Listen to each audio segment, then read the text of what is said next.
Hi guys, today we're talking about headache. Okay, without further ado, let's get into it. So this book is the comprehensive revision.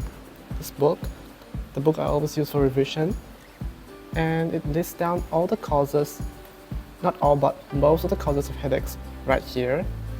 So among all the causes here, the most common type of headache is actually tension headache. See, this is the Oxford Handbook.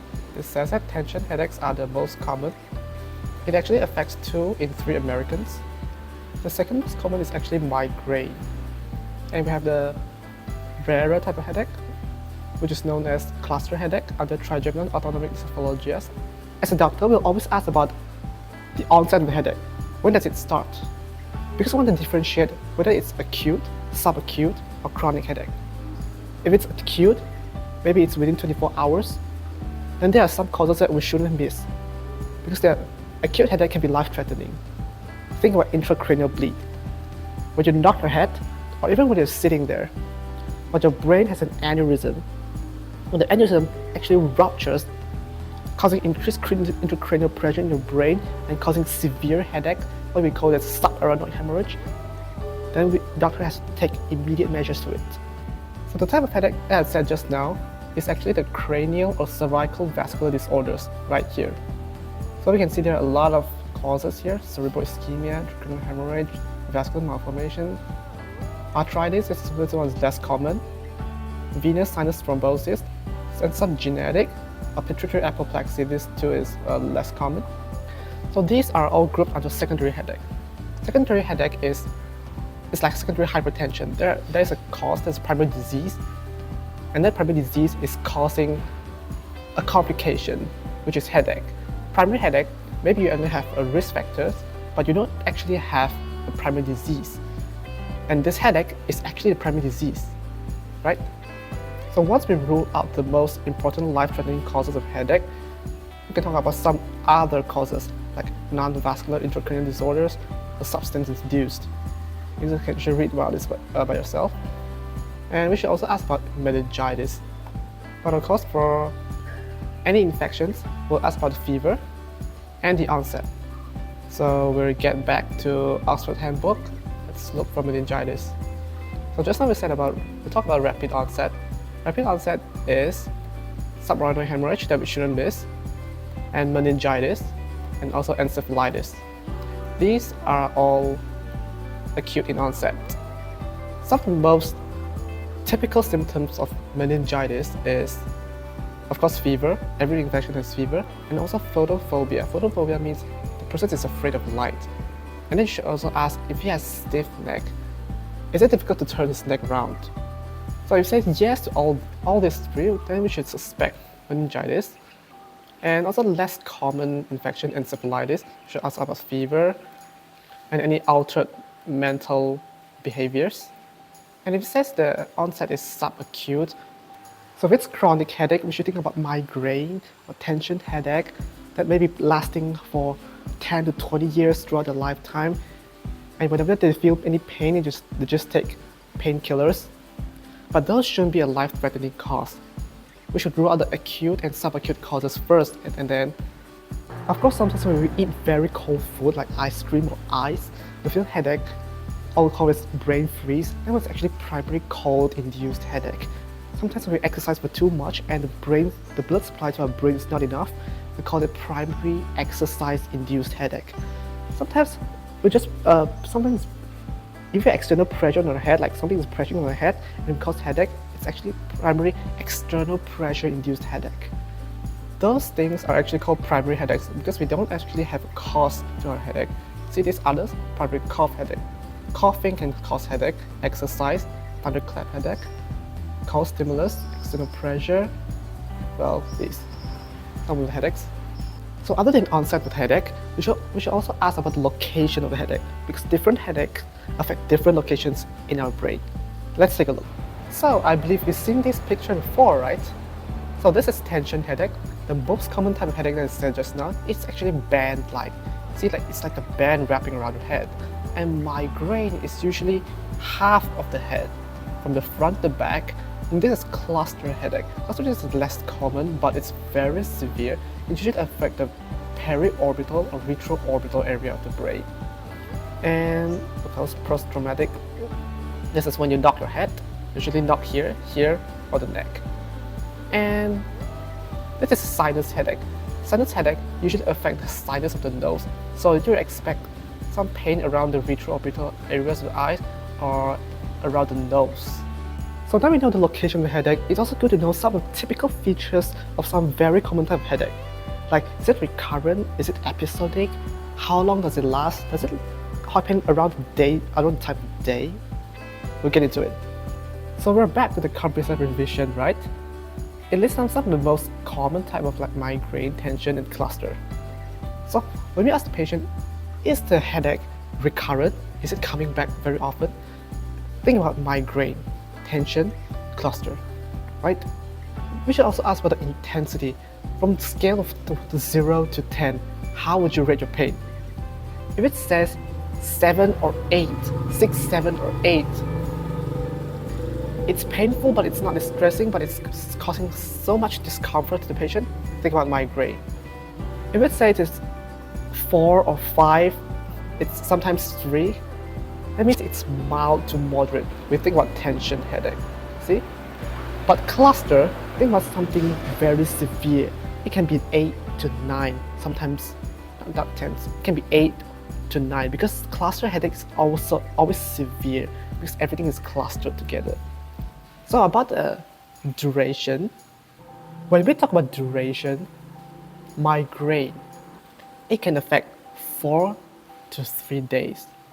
Likewise, tension headaches can sometimes be similar to migraine, but it can affect half an hour to a few days. Well, my guess is not more than 3 days, but cluster headaches is usually very short and fast and very painful. So it can be 15 minutes each time, and affects you a few times a day. And usually it's around a season. Like, for example, in summer. It only happens in summer, every year, summer, same time. It's also very important to know about the triggers that trigger the headache. Like for migraine, it is very typical that physical activities enhance the migraine. And migraine patients usually hide in a quiet, dark room because it helps to relieve their pain.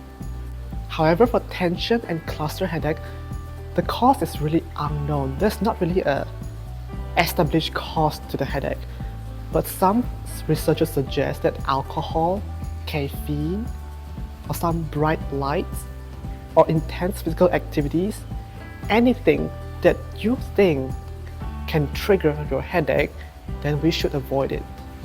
We should also ask about some of the associated symptoms for the headache, because associated symptoms can give us a lot of hint about what is the cause of the headache. Let's take a look at this. Let's start with migraine.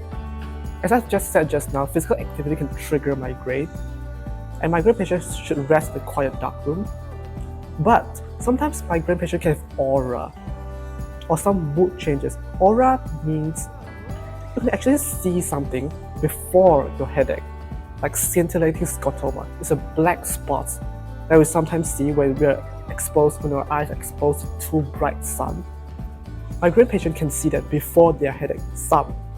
And for cluster headache, because it affects our trigeminal nerve, it can actually has some symptoms like conjunctival injection, rhinorrhea, lacrimation. You can all read about this. And we should also ask about the patient if he has any eye pain. Let's go back to our Oxford Handbook. So, if the patient has eye pain or any reduced vision, we should think about acute glaucoma. This is actually an eye disease.